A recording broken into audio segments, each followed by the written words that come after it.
Hey, Mike. Yeah, what's going on? Hey, have you ever heard of turbo debt? No, what is that? Something to get me into debt faster? No, turbo debt is not to get you in debt faster. It's to help you get out of debt. Do you have over $10,000 in credit card, personal loans, medical, or payday loans? Of course I have debt. That's the American way. Au contraire, mon frere. Turbo debt will give you the option to break the debt cycle and start putting money in your pocket. That's awesome. Over 70% of Americans die with credit card debt. Do not let this happen to you. Turbo debt will give you an option to break the debt cycle and start putting money in your pocket. That's awesome. If you have over $10,000 in credit card debt and personal loans, medical or payday loans, they can help. Go to turbodebt.com/TechTime. Again, that's turbodebt.com/TechTime, all capitalized, for a free consultation today. TurboDebt is a proud sponsor of this week's episode of TechTime Radio. Broadcasting across the nation from the East Coast to the West, keeping you up to date on technology while enjoying a little whiskey on the side, with leading-edge topics, along with special guests, to navigate technology in a segmented, stylized radio program. The information that will make you go, Hmmm. Pull up a seat, raise a glass with our hosts as we spend the next hour talking about technology for the common person. Welcome to TechTime Radio with Nathan Mumm. Well, welcome to Tech Time with Nathan Mumm, the show that makes you go, technology news of the week. The show for the everyday person talking about technology, broadcasting across the nation with insightful segments on subjects weeks ahead of the mainstream media. We welcome our radio audience of 35 million listeners to an hour of insightful technology news. Each week our show covers the weekly top technology subjects without a political agenda. We verify the facts, and we do it with a sense and humor in less than 60 minutes, and of course, a little whiskey on the side. We are live streaming during our show on 5 of the most popular platforms, including YouTube, Twitch.tv, Twitter/X, Facebook, and LinkedIn. We encourage you to visit us online at techtimeradio.com and become a Patreon supporter at patreon.com/TechTime Radio. I'm Nathan Mumm, your host and technologist with over 30 years of technology expertise, working for Fortune 500 companies across the country. Today in studio, we have my co-host Mike Roday and Mark Gregoire. Mike is an award-winning author from Arizona. He's a human behavior expert living in the Seattle area with a master's degree in forensic psychology. Mike's here to help me keep from geeking out while providing insight into human behavior and how it interacts with technology. And Mark Gregoire is our whiskey connoisseur and a senior executive with a 30-year record of establishing, implementing, and refining cutting-edge solutions to address business needs and optimize opportunities in the print business. He's a skilled whiskey drinker and is our go-to pick-of-the-day experts. We are friends from different backgrounds, but bring the best technology show possible every week for our family, friends, and fans to enjoy. Welcome, everyone. Let's start today's show. Now on today's show. All right, today on Tech Time with Nathan Mumm, ChatGPT can hear, see, and talk, which is pretty scary. Talking about scary subjects, let's talk about Elon Musk's startup Neuralink seeks people for brain implant trials. James Riddle, our TechTime Medical Technologist, has a few thoughts to share on this, and he's going to be back with a couple other great ideas that we're going to be talking about. And then we have a new area with Getty's AI imaging. It's a library of human-made photos. We're going to be talking about that. And there's more strikes in Hollywood as video game actors vote yes on authorization to do a strike. This was an interesting area that I didn't even know existed until this morning when I woke up. This morning? Yep, this morning I did not know that there was a whole actors guild just for people that are participating in video games, and so it's going to be an interesting story. So yeah, we don't really think about stuff like that. We just want the product. Gimme, and who cares about everything else? For everything else. And do you know what? There's tons of. Well, you got the story, so I don't want to. I'll talk about it. Okay. In addition, of course, we have Mike's mesmerizing moment, our technology fail of the week, and a Nathan Nugget. And of course, we have our pick of the day whiskey tasting during the commercial to see if our selected whiskey pick gets 0, 1, or 2 thumbs up at the end of the show. So sit back, raise a glass, and welcome to Tech Time with Nathan Mumm. Odie is out, so we got Nathan Miller behind the board, so he always has his little expertise on whiskeys also, so that will be kind of exciting. So we'll have like 4 connoisseurs today tasting the whiskey to give it his feedback. You are not a connoisseur. and neither am I. Okay, so we just taste it. So we have a connoisseur. We have a connoisseur and another connoisseur. So Miller's kind of a connoisseur. And then you, and then the me. Yeah, and we just like everything.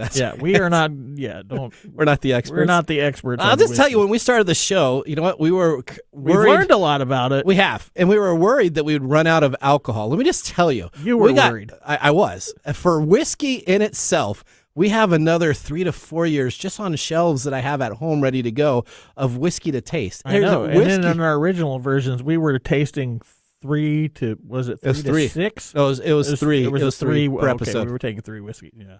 And then if we filmed back to back, in the good old days, we'd film back to back episodes. Now we're letting in on a little secret. So we'd film episode 1, and then episode 2 we'd film exactly at the same time.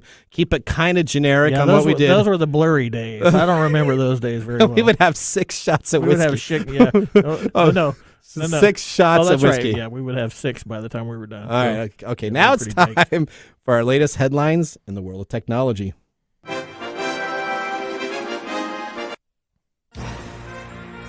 Here are our top technology stories of the week. All right, Miller's 1 for 1. There we go. All right. Okay. OpenAI has enabled ChatGPT to see, hear, and speak. Now let's go to Ellie Harrison for more on the story. OpenAI has enabled ChatGPT to see, hear, and speak. You can now speak to ChatGPT, and it will talk back. ChatGPT's voice capability is powered by a new text-to-speech model, capable of generating human-like audio from just text and a few seconds of sample speech. OpenAI teased how this new feature can request a bedtime story for your family or settle a dinner table debate. The new features will roll out in the app within the next 2 weeks for paying subscribers of ChatGPT's Plus and Enterprise services. The updates from OpenAI come amid an ongoing AI arms race within the tech sector, initially spurred by the public launch of ChatGPT late last year. AI industry experts stated, while Amazon and Google are just about to compete with the ChatGPT, OpenAI takes another leap forward. This is like a space race with ChatGPT landing on Mars as others are just about to orbit the Earth. This is definitely something that will make everyone go, All right. Okay. All right. So here we go. So what are you doing, Dave? That's exactly where we're at. So essentially, it's really funny is ChatGPT was starting to get some competition, and they have been like having this in the bag for a while now. Now everybody's starting to come on out and compete with them on the same level. And they say, okay, guess what we're going to release? We're going to release a whole new version that essentially it has essentially senses that are being built into it, where it can hear, it can see, and it can talk back directly to it. So think of this. If you're actually asking it to, as a part of their demo, they have a video of this where the ChatGPT person is asked to create a super duper sunflower hedgehog named Larry and create a story to narrate it with a human sounding voice. Essentially, this, with just those parameters, it created a 30-minute story that allowed people to then ask, what is the house like? Who is his best friend? Interacting like a choose-your-own-adventure. Think of this as like a choose-your-own-adventure storytelling where it makes up the items as it goes. Choose your own delusion. Okay. Is this gonna be like the creepy way that like Alexa will start talking in the middle of like a show or something because something triggered it? Well, so it's really interesting is now this is only going to be available in the next 2 weeks to ChatGPT Plus, because they have, of course, they have a Plus. They have a Plus, and an enterprise service, which is essentially $20 a month, as stated. But this is essentially now competing with Amazon's Alexa voice, who says Alexa was all pre-programmed text back and forth, and it really didn't have an AI database engine like ChatGPT has. But Amazon announced last week that it is working on creating an AI-powered Alexa voice assistant. Of course they are. So my Alexa interrupts us sometimes when we're watching television, especially football. I don't know what it is, but in the middle of football, it'll start like playing music to something and something I'm watching the red zone, and it just gets interrupted all the time. The only thing creepier than that is when like your Buzz Lightyear, your kid's Buzz Light, your doll started talking in the toy box. That's the only thing that's creepier than Alexa. Or the button would get pushed, or the batteries would get a little bit lower, and then just start going off. Yeah, something like now we've. This is going to offer a lot of psychological studies, because this is going to be It's going to be weird. This is going to be because weird. there's going to be people that are just sitting around talking to their freaking ChatGPT all day. And ChatGPT is clearly the leader, as was stated. When one lands on Mars and the other one's going around the moon. So I mean, they're light years ahead of everybody else right now. And this is just going to be this is at that Android creepy level where all of a sudden they're going to have a whole interaction with you. Yep. Yep. They're going to. 2001. Right. That's right. HAL 9000, baby. We were just 23 years late, or so. Right? HAL 9000 is perfect. There you go. All right, story number 2, buddy. Wait, I want to talk about ChatGPT some more. Oh, you do? No. Okay. All right. So, anyway, just when you thought some of the Hollywood strikes were about to be over. Yep. Nope. Video game actors vote yes on a strike authorization. I didn't even know there was video game actors. Yeah, well, that's something you don't think about, but there's all those motion capture folks, and then the voice actors and everything. Not the regular voice stars that you would, I guess, normally. So I guess like Toy Story. If you do Toy Story and Tom Hanks, that's probably an actor, not a video game actor, right? I don't know that I don't know how that works in that, but anyway. SAG-AFTRA announced that the video game actors who have been bargaining for almost a year have agreed that now is the time to strike. Nearly 35,000 SAG-AFTRA members. 35,000 people do this? Yeah, voted in favor of a strike authorization on the Interactive Media Agreement, the union reported last night. The Interactive Media Agreement covers members' work on video games, which includes voice acting and live-action capture. SAG-AFTRA announced the strike authorization over X. Oh, okay. Yeah, so... They must have got in right before they had to pay for it? Maybe they're paying. I don't know. Maybe they're paying for it. I don't know. Pretty soon, all I have to do is talk to it, and then it'll do whatever it needs to do. How many people actually are part of this, though? I mean, like... The signatory companies that use Interactive Media Agreement include Activision. Okay, that's a biggie. Blind Light, LLC, Disney Character Voices, Inc., Electronic Arts Production, Inc., Formosa Interactive, LLC, Insomniac Games, Inc., Epic Games, Take-Two Productions, VoiceWorks Productions, and WB Games. All right, so Electronic Arts and Take-Two. Take-Two's my NBA game I have. Yeah, these are a lot of the big ones. And you got Madden and you got FIFA. I don't know what you're always talking about that stuff. Okay. I don't play those games. All right. These companies. So what are they going to have now? A little Android out there that just runs in the field? I don't know. They got ChatGPT to do everything now, so why don't they just hire him? All right, Keith. Yeah, these companies have been bargaining with SAG-AFTRA since October of 2022 and haven't come anywhere near to a fair deal. Now, I don't know what a fair deal means, but obviously that's what's keeping this from going forward. The pattern of negotiations for SAG-AFTRA include wages that keep going up with inflation, protections around exploitative uses of artificial intelligence, hint, ChatGPT, and basic safety precautions. Ray Rodriguez, the chief contracts officer for SAG-AFTRA, says the connections between the actors working for TV and film and actors working on video games, between the exploitive uses of AI and lagging wages, those who work in video games are facing many of the same issues as those who are working in film and television. So they're trying to piggyback onto that actors, I guess. Well, I think this is all, yeah. Okay, that makes sense. So the actors are getting a lot of notoriety. Let's throw it out. I mean, I did not know this existed until today. Yeah, that's not a normal thing because we don't think in terms of video game creation. Who is doing these things? We, like I said, we consume the product, but we don't really like as a kid. Yeah. You go to Disneyland. You think of Disneyland as the magical kingdom. Yeah. And part of that magical kingdom is not realizing that those people that work there in those suits and the ride people and that they are fostering that illusion on you, but they are actually real people getting paid. Yeah. Yep. No, I understand. As a little kid, I used to think all those characters were real in there. And so it's not unusual for us to do that as adults. Okay. Like the DMV. Like the DMV? How does that have to relate? Everybody has these stories about trying to get through the DMV, Okay. I don't, but okay, you're going to have to tell me off the air. What happens at the DMV? That's a licensing place. Yeah, well, never mind. If people think that robots work there. Oh, do they? Yeah. Oh, because the people just have no personality? Shut up. Just move on to the next Okay, all right, story number 3. We can talk about this later. All right, Getty, the Seattle-based company, is taking a two-pronged approach to AI's threat and opportunity to its business. Let's go back to our own Tom Geiken for more on the story. Nathan, this story comes to us from your own backyard. Photo giant Getty, formerly Getty Images, took a leading AI image maker to court, and now it's also embracing the technology in a strange turn of events.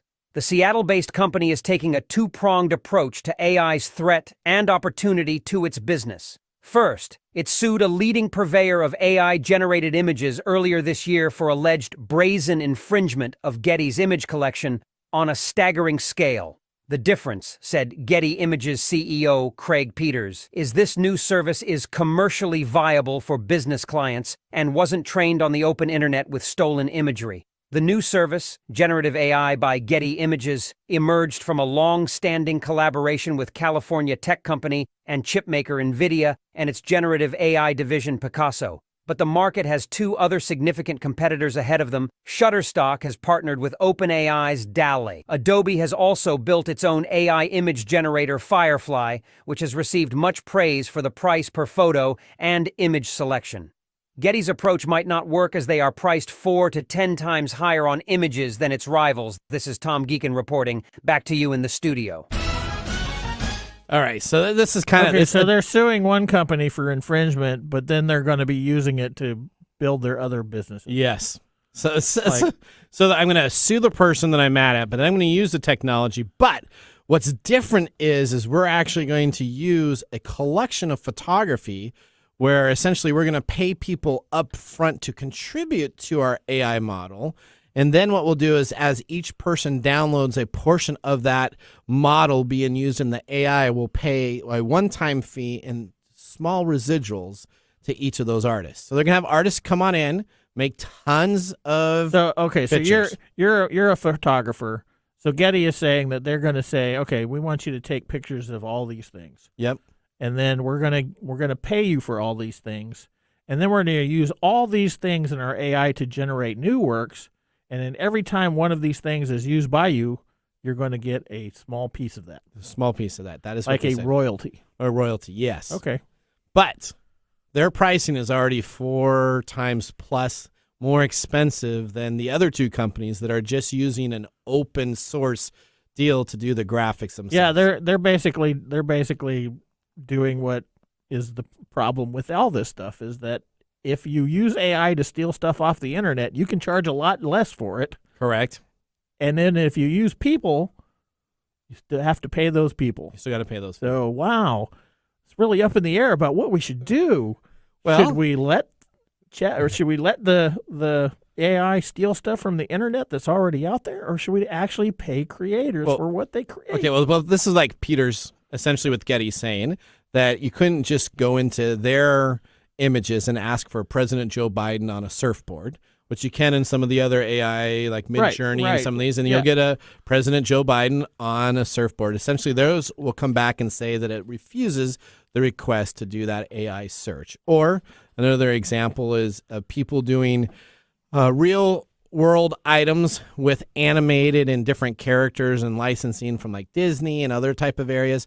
They would say, no, we don't have those ability to make like that's seven because dwarf. They're still following licensing types of requirements, right? Yes. And then you would be able to be licensed on that. So if I get this AI generated item from them, now it doesn't say how long it's going to take. So I do think there'll be some time. I don't think this will be like an immediate 20 seconds later, boom, I'm spitting out something with maybe a character and 17 arms and 2 eyeballs and 4 mouths, that is incorrectly done, but spit out pretty quickly. I believe this will be more of an hour, 2 hour, 3 hour type process until you get the image back to be able to use it. So what would you use? Would you use the freebie version, or would you go to Getty Images? Well, I don't use these things, so I don't know. But the fact that these things exist and are basically scraping the internet for images and things, and somebody does not get credit for it, that's a problem. Okay. But what do we do? I mean, it's kind of a dilemma. We had talked about this from day one when ChatGPT released about this whole writing. Before it became a fad. This guy that wrote the book with ChatGPT and then tried to take credit for it. He did? Okay, that's on Amazon, and they shut him down. Messed up. And they only produced like 150 of those books. Yeah. I have one on my shelf. Yeah, I know you do. It'll be worth millions someday. That is not going to be worth anything. But, I mean, this is one of the ongoing problems with all these other strikes, too. So, I don't know. Maybe Getty's evidence, like they're going to sue everybody who's stealing their images, and then they're going to create their own AI to build images for them. All right, well, we're going to see what's going to happen. Well, that ends our top technology stories of the week. Moving on, we have James Riddle, our medical expert, joining us for the next segment after the commercial break. You do not want to miss this segment, as we're going to be talking about Elon Musk's idea to turn us into people like the Matrix, essentially putting in computers into our brains and having devices that go into the back of our skulls into these computers themselves. What are James' thoughts on this and a couple other medical questions we have burning to ask him? Find out. You're listening to Tech Time with Nathan Mumm. We'll be back after this commercial break. This is Mark. And Greg. For Copiers Northwest. With a terrific offer. Called Printer Care Plus. It's simple. Buy HP printer cartridges from Copiers Northwest and we'll service your current printers for free. That sounds too good to be true. It's made possible due to our HP Copiers Northwest relationship. Copiers Northwest is an HP Platinum partner. One of only 2 in the entire Northwest. And now with Printer Care Plus, Copiers Northwest will provide free printer service. As long as they purchase genuine HP cartridges from Copiers Northwest. That's right. IT departments no longer have to service printers. Or fix paper jams with Printer Care Plus. They can focus on more strategic initiatives. And let our experienced technicians keep their HP printers up and running. Sounds like a love-love relationship for IT departments. Don't get too carried away. So how do they get more details on Printer Care Plus? Call Copiers Northwest today, 206-282-1200, or visit copiersnw.com. Copiers Northwest. New ideas, new solutions.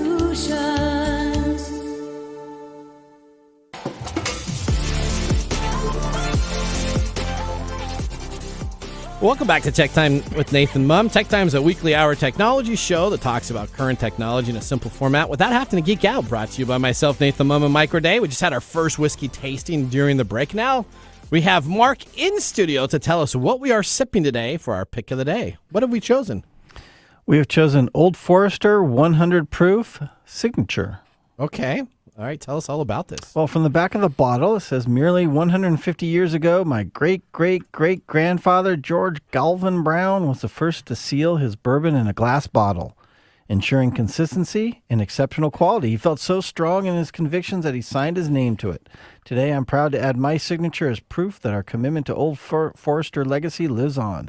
That's from Campbell P. Brown. And Old Forester says it's hand-picked from select barrels. Old Forester 100 Proof is a rich, complex bourbon that brings flavors of ripe apple and other sweet fruit, baking spices such as clove or nutmeg, and toasted oak, while finishing sweet and light with hints of oak and apple that linger a bit longer. Mm-hmm. But it still has a screw cap. It does have a screw cap on that, and I'm not a big screw cap guy, so what's up with that? Well, I'll get to that in a minute. Okay. So the company is Brown-Forman. It's from the distillation as Old Forester Distilling Company in Louisville, Kentucky. Straight bourbon, non-age stated, but we know it has to be at least 4 years since it's straight bourbon. 100 proof, 72% corn, 18% rye, 10% barley, and it has cost you about $26 for the bottle, so therefore the screw top.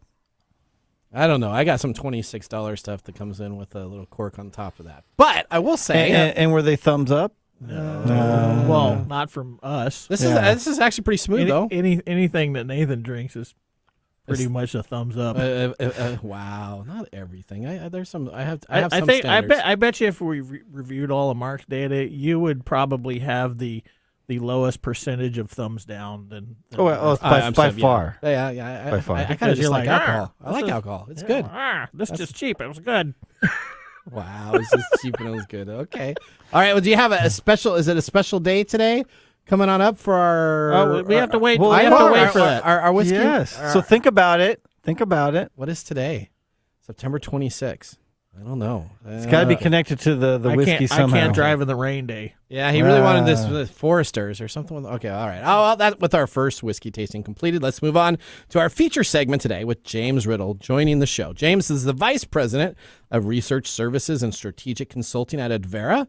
He has also served as the Association for the Accreditation of Human Research Protection Programs. James is an advocate for responsibility in medicine and research. But we know him, of course, as TechTime's medical and research expert in technology implementation. Let's get ready to start our Comcast video stream in our next segment.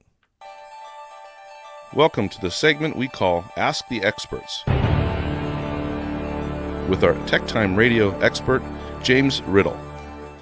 All right, James, welcome to the show today. Where are you joining us from? I am joining you from sunny Phoenix, Arizona today. Oh, Phoenix, Arizona. Well, stop rubbing that in. Oh, there you go. That's right. It's Phoenix, Arizona. Okay, well, we had a little bit of rain up here in the Pacific Northwest, so of course we had a 30-minute traffic for no reason, and then we just decided to look at the rain. All right, never mind. James, I'm glad that you got to move down to someplace nice and warm, and I'm still up here. But how are you doing? Welcome to the show. We are excited to be talking about Elon Musk's Neuralink chip. It's ready to embark on its first clinical trials. James? Are you excited about that, James? What, does that make you excited? What do you think about this study, and what does it entail? Yeah. Well, first of all, I am actually pretty excited for this because there are many examples of utilizing brain waves, brain connectivity to move and do different things in life. And if Elon Musk can figure out how to use a brain implant to help folks who are disabled, quadriplegics, others who are able to make the product move, make it go, more power to them. It wouldn't be the first implant that does certain things. It certainly will be the first one with Elon Musk attached to it, which does give it an extra little bit of street interesting conversation to it. Okay. But as far as the product itself, it's a neuro implant that reads electrical signals from your brain and translates it in the computer to do certain things.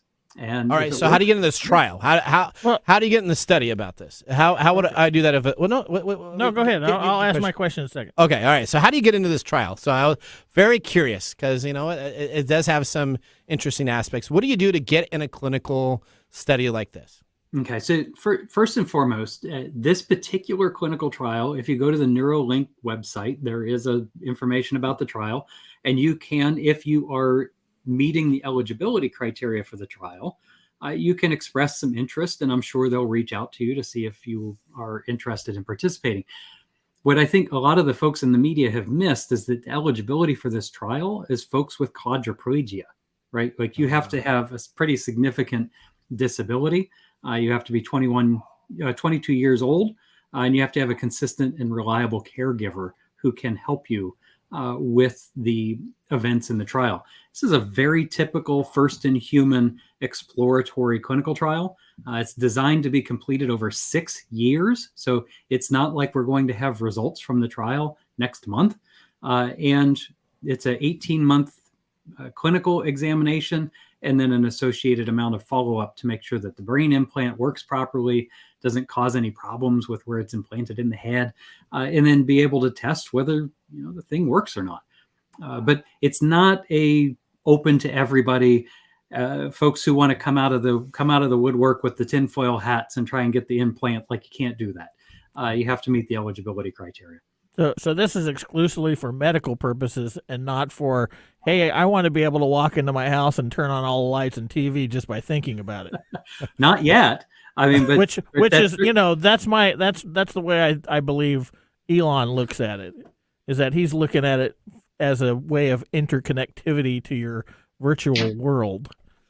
Yeah, he may be. I don't know. I guess he probably couldn't get that approved of, so he's gonna actually. Well, yeah, you got to start with the real stuff. With the real stuff, then we can get going with the other stuff. And we're sitting here in 2023. who would have imagined 5 years ago that we'd be talking about interacting verbally with a ChatGPT bot that's going to tell me a bedtime story with only a few sentences? I don't know.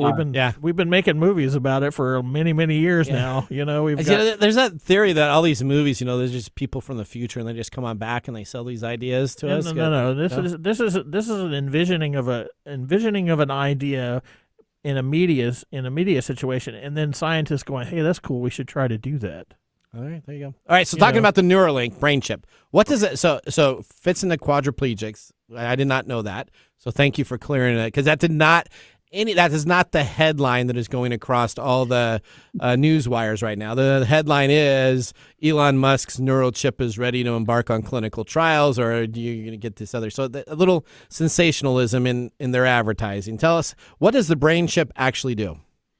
So my understanding of the way that the device works, and first of all, it is an investigational device. So if you're a regulatory wonk like myself, it has an investigational device exemption issued to it from the Food and Drug Administration, which gives Neuralink permission to experiment with the investigational unapproved device. Okay, does that mean they can kind of go and do some sketchier things and to try it out? Or no, that puts a lot more guidelines in? A lot more guidelines. Neuralink is definitely treating this just like a device manufacturer would treat an investigational pacemaker or any other kind of implantable device that has software and different pieces running through it. The fact that it's Elon Musk and it's going in your brain makes it a little bit more sensational. But as far as the actual clinical investigation part, it's a fairly straightforward investigational device. Okay. The way that my understanding, the way that it works is you put the device in your head, they implant it, it makes electrical contact with your brain, and you can then utilize the device to train the device to do certain things, utilizing brain signals, which is a not terribly unproven way to manipulate computers or external limbs or things of that nature. If you go to some of the science centers around the country, you'll find this little brain that has you put the cap on and then you have to think to make the ball roll across the table. They have this at the Seattle Science Center. You sit across the table from another person, you both put the cap on and you use your mental power to move the ball. Oh yeah. His Jedi dueling. Exactly. Yeah. And this neural implant has the same sort of idea to it, in that you would train your brain to manipulate the device to do certain activities. In this particular case, maybe it's to move your limbs around or execute an artificial leg or something. Or, 10 years from now, hey, Alexa, right? You don't even have to talk to her anymore. You can just think at her and she'll be able to turn your lights on for you. Yeah, that'll be creepy. But presumably this is to span the gap of a severed spinal column, right? I mean, this is sort of the main thrust of this particular piece. Yeah, I mean, just the possibilities for this kind of a device, whether it's Neuralink or whether it's Elon's company or something, the possibilities are staggering. That if you could imagine a quadriplegic who would get a prosthetic, a body-wide prosthetic that they could control with their mind through a Neuralink kind of device, you might have people who are permanently walking again. They could utilize that entire body device to walk again. Live normal, semi-normal lives. Be able to manipulate small activities with their hands and things of that nature. Where right now there just is not anything like that yet. So you know what? I'm glad we had James on, because I had a completely different idea of this. I know you did. And now we got the good information. You were thinking like Lobot from Empire Strikes Back or something. All right, moving on. Talking about drones here just real quickly, and then I got another question to ask you. I saw an article as I was going through today's topics. You wouldn't believe it. There was a lot of ChatGPT stuff and drone stuff. No way. But it says that drones are now being used to help the healthcare industry, and they're investing thousands of dollars into drones. Explain what is the idea, thinking here on the healthcare industry regarding drones? If you think about some of the challenges that exist with delivering clinical care, you've got challenges of geography, you've got challenges of time, distance. all of the same challenges that exist in delivering products exist in the medical field. So if you think about, I need to deliver this organ across town in the next 5 minutes while it's still viable. Well, if you put it in an ambulance and try and drive it across Manhattan, you're not going to make it. And so wouldn't it be awesome if you could put that organ into a drone, program it to go land on the helipad over at the hospital across the borough, and then it would land over there and the person could pick it up and go use it? Or picture remote communities in less developed areas of the world where it's really difficult to deliver medicines, particularly medicines that need to stay refrigerated or have a very short shelf life. If you can utilize drones to deliver that out into the field rather than putting it on a truck and driving a day through the bush in order to get the materials delivered, big potential there. In the same reason that other industries are looking at using drones to do package delivery or short areas. You can also use drones to be relay stations for high capacity throughput as far as internet connections. So you've seen on the commercials where folks can do remote surgeries. You got the doctor sitting in Seattle and they're doing surgery on somebody who is over in sub-Saharan Africa. Well, that takes a lot of bandwidth. So you could put those drones up and let them space and run the bandwidth in order to do the remote surgery. Pretty cool stuff. Cool. All right. Last but not least, I've been reading some articles between ChatGPT's medical advice versus WebMD. Now, if you ever go to WebMD for anything that you have, essentially you're dying or you have cancer or you should already be dead. So I'm not a big fan of WebMD, but I am now seeing that people are using ChatGPT to help give them medical advice. What do you think of this, James? Is this a good idea? Is this not a good idea? Should we stick with WebMD? What should we do? Well, I see some of you shaking your heads. My own personal opinion on this is WebMD is not medical advice. WebMD is a medical reference that is put together and curated by doctors, but it is not designed to take the place of going and seeing your primary care provider or a professional clinician. That being said, WebMD and other similar sites on the internet have really expanded the medical capabilities of the common person to understand what's going on with them.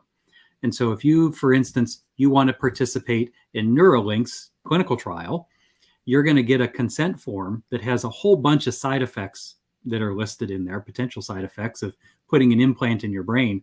And they're going to have some terms in there that you might not understand. And so if I'm thinking about enrolling in that study, I'm going to take that consent form home, and the first place I'm going to go is WebMD.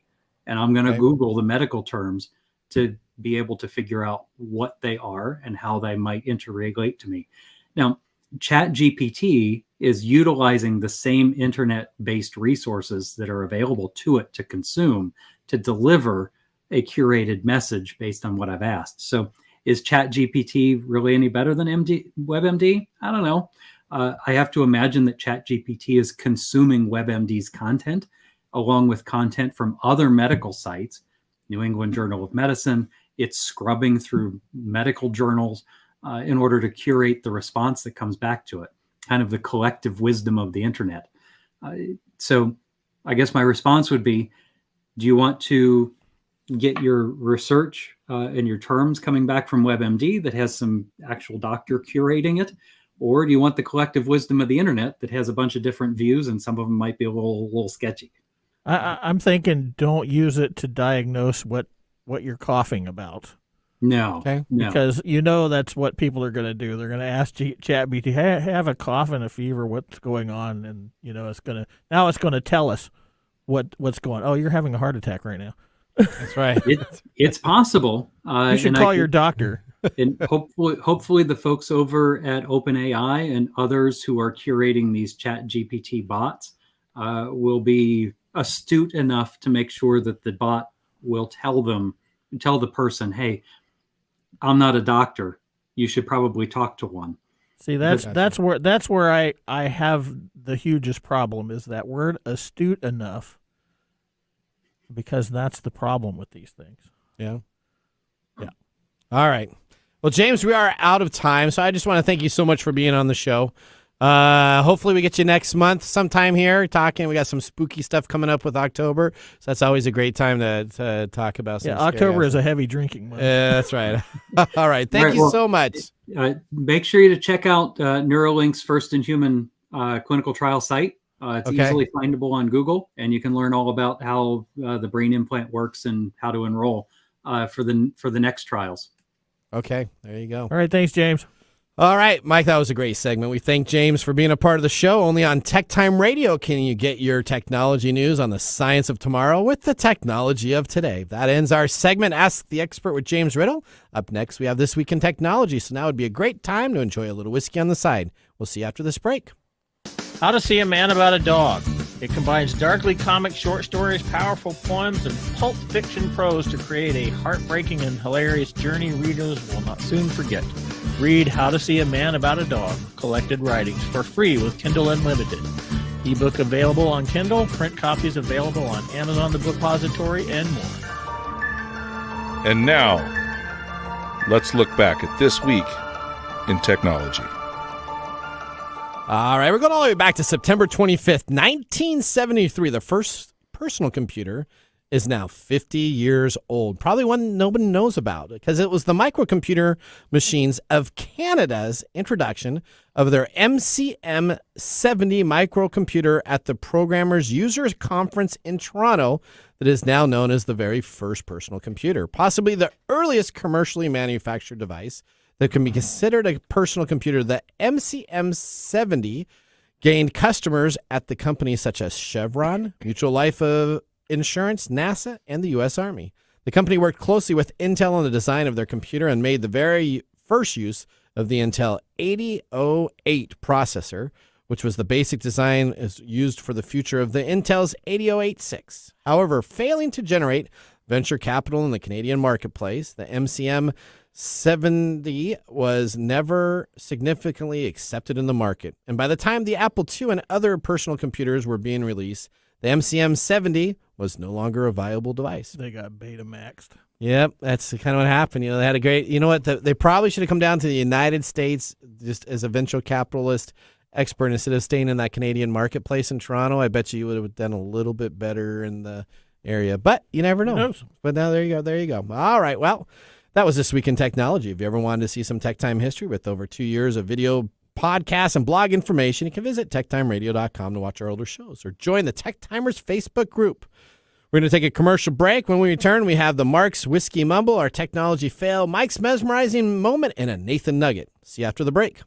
Hello, my name is Arthur, and my life's work is connecting people with coffee. Story Coffee is a small batch specialty coffee company that uses technology to connect people to each product resource, which allows farmers to unlock their economic freedom. Try our Medium Roast Founder Series coffee, which is an exotic bourbon variety that is smooth, fresh, and elegant at storycoffee.com. That's STORI coffee.com. Today you can get your first bag free when you subscribe at storycoffee.com with code TechTime. That's STORI coffee.com. The segment we've been waiting all week for, Mark's Whiskey Mumble.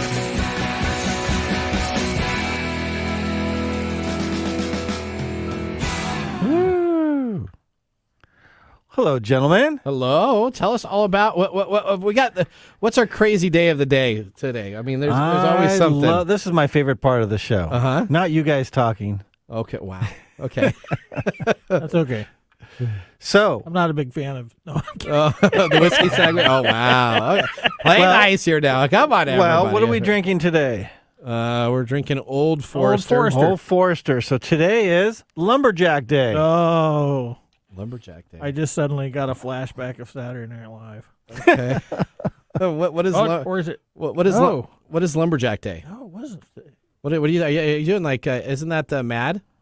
It's Monty Python. So Oh, is it yeah. Monty Python. I'm a lumberjack and I'm okay. Is that Saturday Night Live or Monty Python? It must be Monty Python. I don't know what you're even talking about. But well, continue on. Okay, all I right. have a lot of weird. It's things it's going on Lumberjack in my Day. Okay, brain. we're excited. So that means I get to go out and chop down a cherry tree? No, it's even crazier than that. Okay. So it was created in 2005 by two people as an excuse to eat pancakes and waffles with friends. Oh, okay. So Lumberjack Day is also celebrated because International Talk Like a Pirate Day comes a week before it. Of course. And they wanted to celebrate a different character. They thought it was important to have a day to talk about lumberjacks as well as pirates.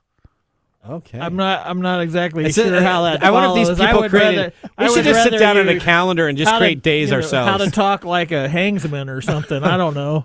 Hey there, be careful of the tree that's falling down. No, you need to stop. You Okay. can't do those. Okay, let others talk about lumberjacks. Okay. We'll delve into the Old Forester 100 proof signature bottle. All right. Now, Old Forester 100 proof signature does not actually say signature anywhere on its bottle. It gets its name in honor of the legacy of founder George Galvin Brown, which features his signature on every bottle. Besides being the first bourbon sold exclusively in sealed bottles, Old Forester is the longest running bourbon brand on the market. The brand is also noted as one of the few whiskeys that was allowed to be sold during Prohibition for medical purposes. It even features that on the label of the bottle. What medical Well, of purposes course, is this? I would put that on my resume. to make you feel better. Okay, all right, okay. I was prohibition. Now, Old Forester has many different bourbons under its brand, as we all know. We've had many of them on this show before. But this old workhorse tends to be overlooked and forgotten. It is caramel forward with hints of light chocolate, finishing with traditional cherry notes. It finishes with honey-flavored oak and a touch of tobacco. At least that's what I got out of it last night when I retasted it again. Now, if you're getting into whiskey or looking to move to a bit of a higher proof than the 80 to 90 range, as usually the entry whiskey people are, this is a recommendation from me.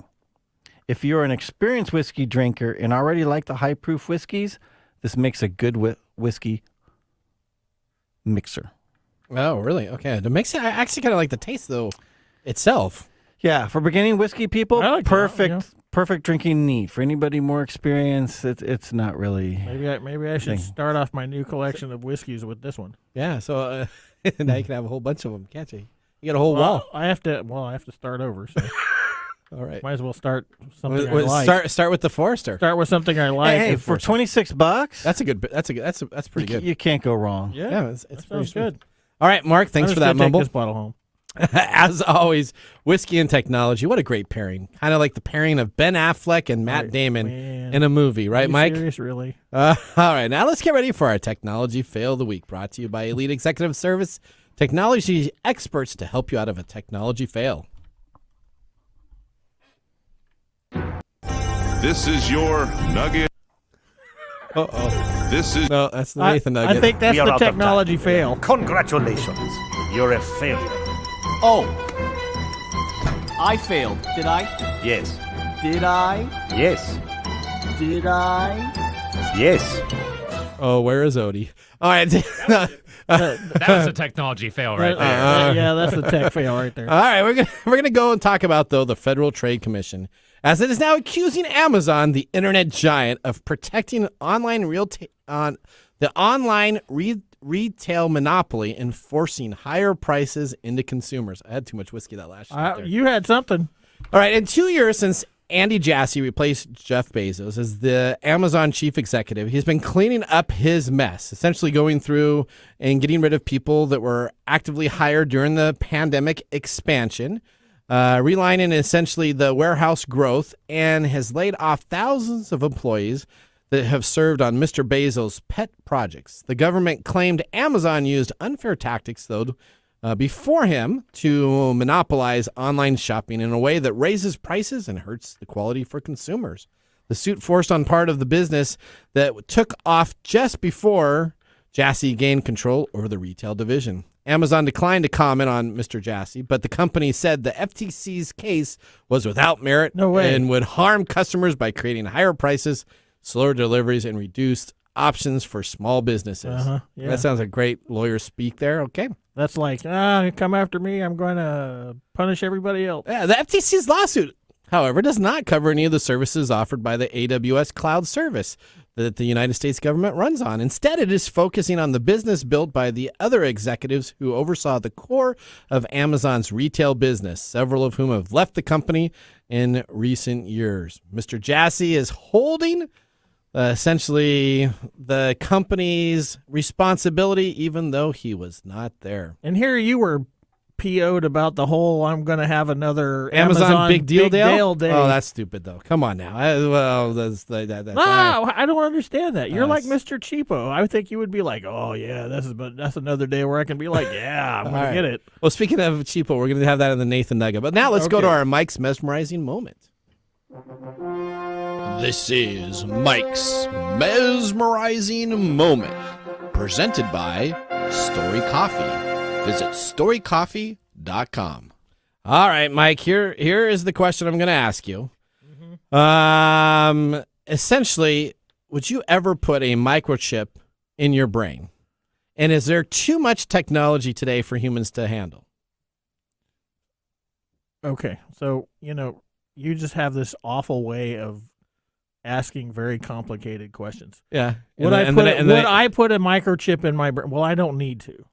Okay, now if we're talking about what Neuralink is doing as part of its medical devices, I think that's great. I think when we can use technology to improve the lives of people, and not in a way that would be like really crazy, like we were talking about earlier.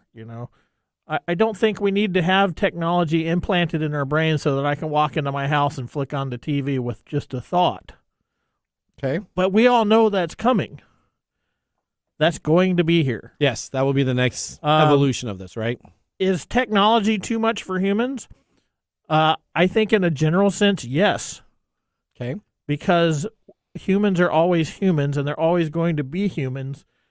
And so we have proven over and over and over again that responsibility of these technological advances are not always productive. Push the envelope. We push the envelope. We're always pushing, despite even if it's worth our life, despite warnings. Yep. So the overproduction or the producing the progression of technology always overcomes the cautionary way that we should be moving forward. Okay. And this is the kernel of every one of these sci-fi movies that we talk about. Yep. We use these media to show what can happen with the irresponsibility of technology, and we constantly fail to heed warnings, and we move ahead and we push it, and we never really accept any responsibility until something happens. Okay. So like Jurassic Park. Yeah, that's a great example of how we push technology to its furthest, and it comes back and gets us. It always gets us. And nobody's like, I don't understand what happened. All right, do you like saving money? I like saving money? Yeah, let's go to the Nathan Nugget right now. This is your Nugget is all me. of the week. Yeah, this is all me. So you're going to save me money now? Well, let me just tell you this. Have you ever wanted to buy a brand new video card and thought it'd be great if you could sell that old video card that you had that was still expensive when you bought it because somebody else could use it? Well, a company, Newegg, sorry, not Egghead. Egghead was a part of the local company used to be in business. Newegg is essentially given the opportunity for you to change your video card and transfer your old video card for credit into them, much like you would consider a cell phone company where you can take your old cell phone and put it in. Now, Newegg essentially has the opportunity for them to buy back your video card. Is it going to be like a used car situation? Well, essentially what happens is that when you say that you have a new video card you want to buy, you can say you can do a trade. They will essentially send you a box that you ship your older video card back in once you receive the new video card, and they will have their experts take a look at it. And if it's the card and it works as you say it does, then they'll give you that credit back off the purchase of a new video card. That's exactly like the used car industry. So Well, it's I want to trade in my car. Oh, yeah, we're going to give you a lot of money. What's this ding over here? Well, you know what used to happen is back in the olden days when you had 286s and 386s, when you bought yourself a new computer, you normally sell that other computer as it is to somebody else, and they pay a pretty large premium price. And now you have the ability to do this with your video cards again. I once traded a card for a computer. Did you really? Yeah. I traded. I won't even talk about it. My in-laws did something. You'll get in trouble. All right. Okay. All right. Here we go. Now the credit ranges from $30 to $561. Visit newegg.com to find out more about this available offer that's going on now. Will they buy smoke infused? No. They probably know smoke infused video cards probably don't work. All right. Now let's move to our pick of the day. And now our pick of the day for our whiskey tastings. Let's see what bubbles to the top. All right, Mark, what are we sipping again? Old Forester 100 proof, the signature bottle. All right. What do you think? I gave it a thumbs up. I give it a thumbs up. It's a nice taste. It's got a good taste to it, and I can definitely taste the apple afterward. All right, Nathan, behind the board, what did you think of it? Easy thumbs up for the price point. Okay. See, look at the way he's going to go with the Nathan. That's the Nathan nugget. That's the Nathan nugget, the price point. And Mark, is this on your shelf? No. You would never have this on your shelf, would you? Not on the shelf. I'd throw it in the cabinet as a mixer, like I said, but it's not a sipper for me. I got plenty of other sippers you'd have. Sippers, yeah. All right, Mike, we're about out of time. We want to thank our listeners for joining the program. What did you give it? I gave it a thumbs up. I said absolutely. Right. Yeah. Listeners, we want to hear from you. You can always visit techtimeradio.com, click on Be a Caller, ask us questions in the top right-hand corner. Mike, you know what? We are going to leave with the most important aspects of the show. The science of tomorrow starts with the technology of today. Bye-bye. Bye.